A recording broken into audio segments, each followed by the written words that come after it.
Bonjour Stéphanie, Bonjour Guillaume. bienvenue dans les locaux de Bram FM, on est ravis de t'accueillir.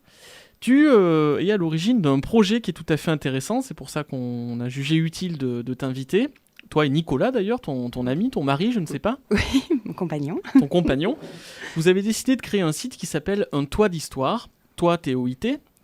Le but du site est de répertorier un peu les maisons de coup de cœur dans lesquelles on vit, ou certaines habitations, en France et dans le monde entier d'ailleurs. Oui. Je te laisse détailler peut-être plus que moi ce que vous faites. Depuis quand déjà ce site existe ? Alors il existe depuis 1 an et demi ce site Ouais. et effectivement c'est pour y laisser des souvenirs, la mémoire un peu des lieux où on est passé, où on y a passé des vacances, où on a vécu. Oui, parce que ça peut être des gîtes aussi, ça peut être un moment où on est parti sur 15 Ouais. jours, tout est possible. Hein. Exactement, voilà, ça peut être un lieu de vacances où on a beaucoup de souvenirs et peut-être y retrouver voilà, des gens qui y sont passés également à cette même période. Et voilà. Alors comment vous est venue cette idée assez saugrenue ?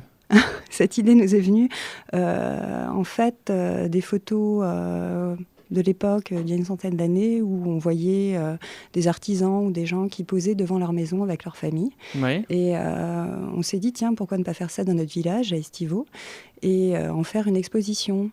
Et puis au final, on s'est dit, mais tiens, pourquoi pas laisser les personnes poster eux-mêmes des photos de leur maison, de leur famille, et pourquoi pas justement créer un site internet qui leur permettrait de faire ça. Oui, parce qu'en fait, vous êtes très attaché à l'histoire, la généalogie. On peut d'ailleurs trouver certains liens de sites généalogiques. Enfin, c'est ça. Là, on essaie vraiment de. Ouais. Là, vous voulez vous inscrire dans du long terme, dans l'histoire, essayer de faire en sorte que ce site dure le plus longtemps possible, finalement, aussi, j'imagine. Ben oui, exactement. Ça peut être une personne qui construit sa maison ou en autoconstruction ou qui a construit une maison neuve aujourd'hui et qui, je ne sais pas, dans 50 ans ou dans 20 ans, n'y habitera plus. Il voudrait peut-être savoir ce qu'est devenu sa maison, ce qu'ont fait les nouveaux propriétaires et voilà. Donc en fait, si on regarde le site qui est très joli d'ailleurs, qui est très bien dessiné, vous féliciterez la personne qui l'a fait de ma part. Merci. Donc l'adresse c'est untoitdhistoire.com. Oui.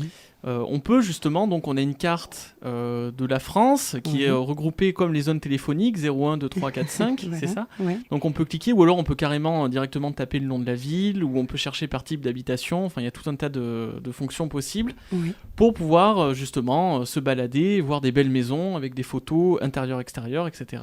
Et un petit mot effectivement sur les souvenirs des gens. Hein. Voilà, effectivement, notre but, c'était pas uniquement d'y mettre des photos. On voulait vraiment que les personnes puissent y raconter leurs souvenirs, une petite histoire sur chaque photo. Voilà, ça devait vraiment être personnel, quelque chose de sentimental. Ce site, c'est vraiment quelque chose de sentimental. C'est pas forcément des belles maisons, grandes maisons. Ça peut être le petit appartement. Ça peut être vraiment, c'est toutes les habitations possibles et leur vécu. Voilà. Concrètement, comment ça se passe pour déposer Alors concrètement, c'est un site déjà gratuit, philanthropique, qui ne nous rapporte pas d'argent. Donc concrètement, on s'y inscrit. On voulait quand même une petite sécurité, c'est-à-dire que la personne s'inscrit sur le site et ensuite il dépose des photos, voilà, des souvenirs. Maintenant, pour simplement aller regarder ce site-là, vous n'êtes pas du tout obligé de vous inscrire. Vous y avez un accès libre, tout à fait libre. Après, ça marche en pseudo, hein. On n'est pas là pour étaler Non. sa vie. Non, pas du tout. On n'est pas sur Facebook. Quoi. Non. Non, pas du tout, effectivement. Alors, quelles sont les habitations les plus improbables que vous ayez dans... Moi, j'en ai vu une pas mal au niveau de la caravane. Je ne sais pas si c'est... où la personne donne la mesure de la caravane en fonction de sa taille. Il appelle ça le wheel, je crois, ou je ne sais plus comment il s'appelle. Oui, effectivement, c'est... Qui fait donc 1m80 et quelques, où il explique ça.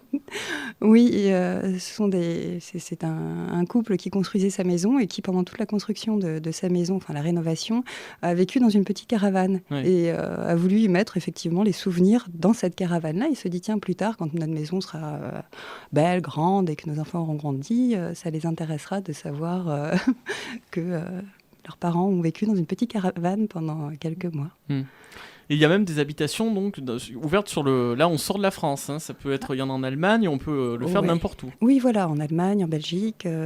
Voilà, pour l'instant, c'est... À l'international, ça s'arrête là. Mais on peut effectivement, voilà, même du Japon, de partout. Oui, c'est international.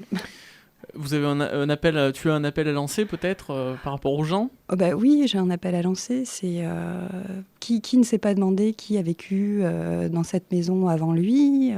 Il voudrait peut-être le savoir, et grâce à ce site-là, s'il aimait sa maison, peut-être que quelqu'un va également poster des photos de cette maison-là avant. Donc vraiment, n'hésitez pas à y mettre vos photos, vos souvenirs.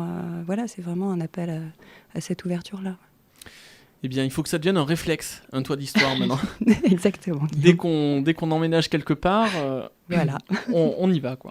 Voilà. On rappelle l'adresse, Stéphanie, s'il te plaît. Oui, alors c'est un toit d'histoire, donc histoire avec un S,